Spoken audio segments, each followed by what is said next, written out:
Chers amis, bonjour. Nous nous retrouvons pour continuer notre chemin vers Pâques avec le Triode. Je vais reprendre pour cette deuxième semaine du Carême un peu les thèmes de la première fois, pas que je n'ai pas beaucoup travaillé, mais au contraire pour montrer comment le Triode insiste sur ce cheminement, sur cette démarche, comment il nous prend par la main, comment il nous amène, quand il nous montre qu'il est un temps joyeux qui nous mène jusqu'à Pâques et comment le sens du carême y est développé. Nous retrouvons ces mêmes thèmes et c'est pour ça que j'ai repris en modifiant un peu la deuxième partie. Vous voyez ce temps joyeux qui nous mène à Pâques. Le Triode comme compagnon de voyage, dans ce sens où il nous permet, il nous prend par la main pour nous mener petit à petit. Nous voyons au vêpres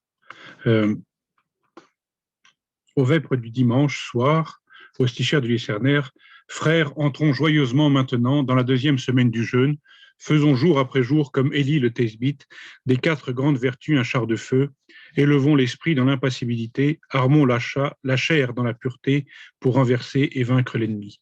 Et voilà que le Triode nous invite à rentrer dans cette deuxième semaine du carême dans la joie, d'entrer joyeusement. Donc là, on voit encore ces mêmes thèmes que nous retrouverons dans cette deuxième partie. Comme la joie qui suit la fête, frères, accueillons dans notre désir la deuxième semaine du jeûne lumineux et réjouis en Dieu, célébrons le Christ. Et nous voyons comment nous marquons aussi dans ces matines du lundi, le dimanche que nous venons de quitter, le dimanche où on célèbre la liturgie eucharistique, qui est la fête dont parle ce tropère du canon des matines du lundi saint. Et nous entrons dans la joie, nous accueillons la deuxième semaine du jeûne lumineux, donc cette lumière encore qui est montrée dans ce temps du carême. Et puis une dernière stichère, Dieu, tu nous as fait traverser maintenant ce temps du jeûne vénérable, tu nous as donné d'entrer dans le stade saint de la deuxième semaine. Seigneur, rends-nous dignes d'aller dans l'avenir sur le bon chemin, accorde la grâce et la force à nos corps et à nos âmes, que nous puissions achever courageusement la route et atteindre le jour de ta résurrection, où dans la joie, sous les couronnes, nous ne cesserons de te célébrer. Les vêpres du lundi, les stichères du Lycernaire. Et nous voyons que là aussi, nous entrons et nous montrons que l'astichère nous montre le chemin que nous devons accomplir pour pouvoir atteindre le jour de la résurrection. Et c'est un peu le thème que je développerai dans la deuxième partie, sur ce temps joyeux qui nous mène à Pâques.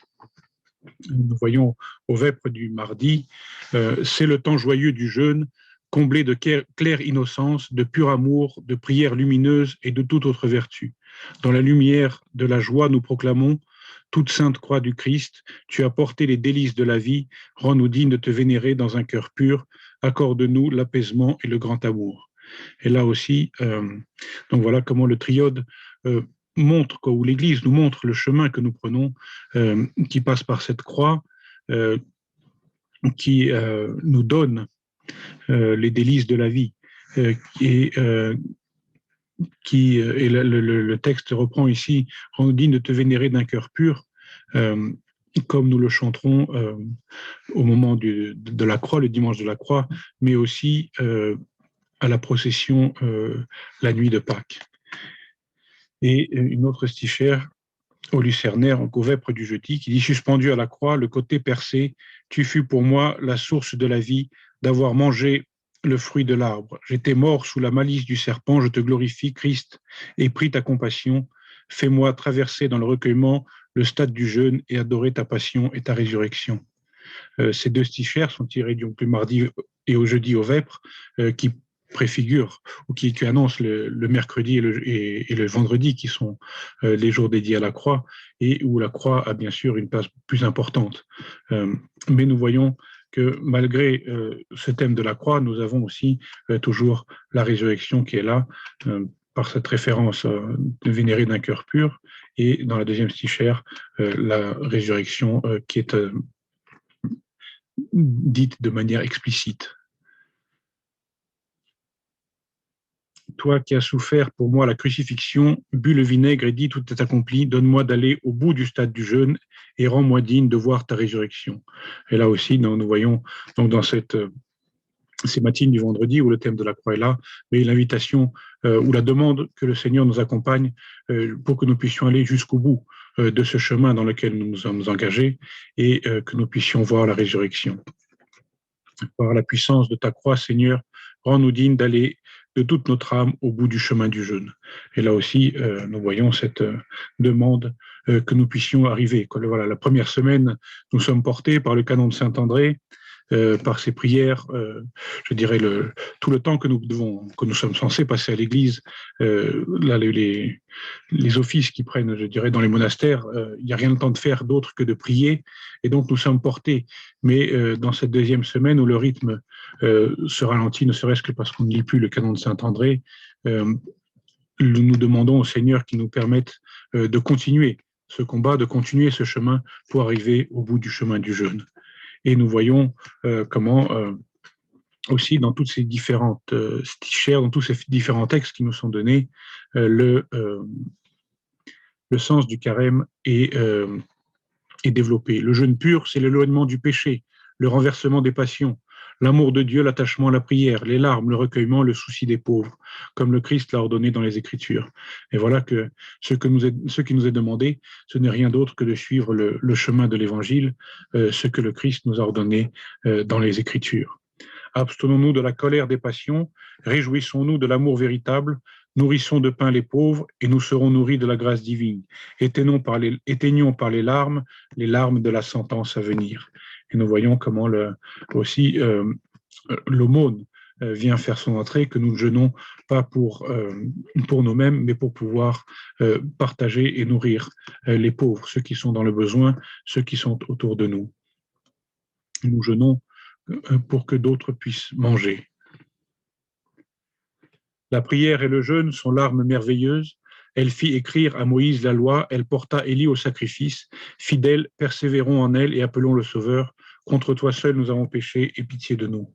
Et nous voyons comment aussi l'arme, la prière et le jeûne ont permis à Moïse, à Élie de voir Dieu, de s'approcher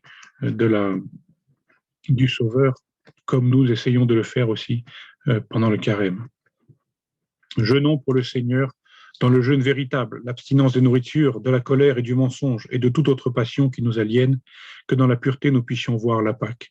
Là encore, le jeûne est développé, ce n'est pas seulement l'abstinence de nourriture, mais c'est aussi l'abstinence de la colère, du mensonge et de toute autre passion, pour que nous puissions, comme c'est le but de tout le carême, pour que nous puissions voir la résurrection. C'est le temps du repentir. Le combat du jeûne nous mène à la vie éternelle. Si nous tendons nos mains vers la bonté, rien ne sauve autant notre âme que de donner ce qui nous est nécessaire. Unis au jeûne, la charité délivre l'homme de la mort. Embrassons-la que rien n'égale, car elle peut sauver nos âmes. Et là aussi, nous voyons encore de nouveau cette insistance sur le partage, sur l'aumône, pour que nous puissions tendre nos mains vers la bonté et pour et donner ce qui nous est nécessaire. Mais nous voyons que nous le faisons pour nos frères. Illuminant la chair par le jeûne, nous couvrons l'âme de vertu, nourrissons les pauvres, nous aurons un trésor inépuisable dans les cieux et chantons « Œuvre, célébrez le Seigneur et exaltez-le dans tous les siècles ». Là encore, cette insistance, mais voilà que, ayant parcouru cette deuxième semaine, puisque c'est déjà dit, ce texte est tiré des matines du vendredi, nous savons pourquoi nous jeûnons. Nous jeûnons pour pouvoir partager notre bien. Et enfin, je voudrais terminer par cette stichère tirée des apostiches des matines du vendredi. Le jeûne présent qui détruit les passions est appelé à guérir ceux qui sont soumis au mal du péché. Vénérons-le comme un secours divin. Nous qui avons reçu de Moïse les tables écrites par Dieu, ne choisissons pas l'intempérance qui les brise. Ne soyons pas comme ceux dont les membres tombèrent dans le désert. Ne prenons pas un air infligé, mais que notre visage resplendisse de joie. Ne soyons pas hypocrites à la manière des pharisiens, mais dans l'évangile mettons notre honneur et glorifions-nous de la croix du Christ, le Rédempteur de nos âmes. Et nous voyons ici deux choses, ce rappel de cet évangile que nous avons lu le dimanche du pardon, de pouvoir jeûner dans la joie, de ne pas couvrir notre tête d'huile, pour que nous puissions glorifier la croix, donc le but de notre évangile. Et je voudrais surtout m'arrêter sur nous qui avons reçu de Moïse les tables écrites par Dieu.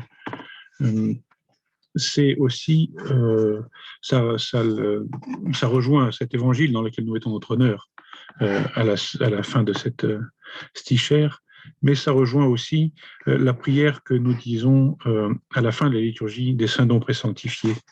Maître Tout-Puissant, qui a créé tout l'univers dans ta sagesse, toi qui, dans ton ineffable providence et ton immense bonté, nous as amenés à ces jours très saints pour y purifier nos âmes et nos corps, y maîtriser nos passions et y espérer la résurrection, toi qui, après 40 jours, as remis à ton serviteur Moïse les tables de la loi, texte gravé par ta main divine, accorde-nous aussi, dans ta bonté, de combattre le bon combat, d'achever la course du jeûne, de garder intègre la foi, de broyer les têtes des dragons invisibles, d'apparaître victorieux du péché et de parvenir sans reproche au jour où nous adorons ta sainte résurrection.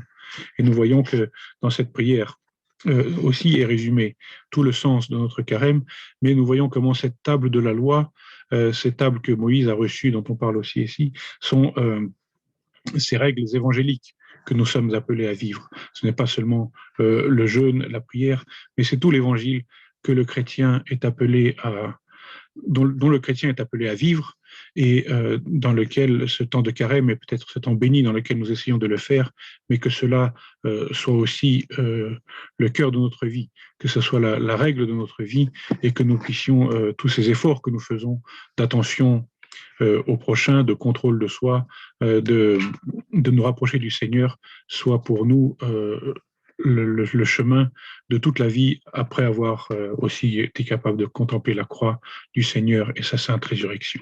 Voilà, bonne semaine à tous et à la semaine prochaine.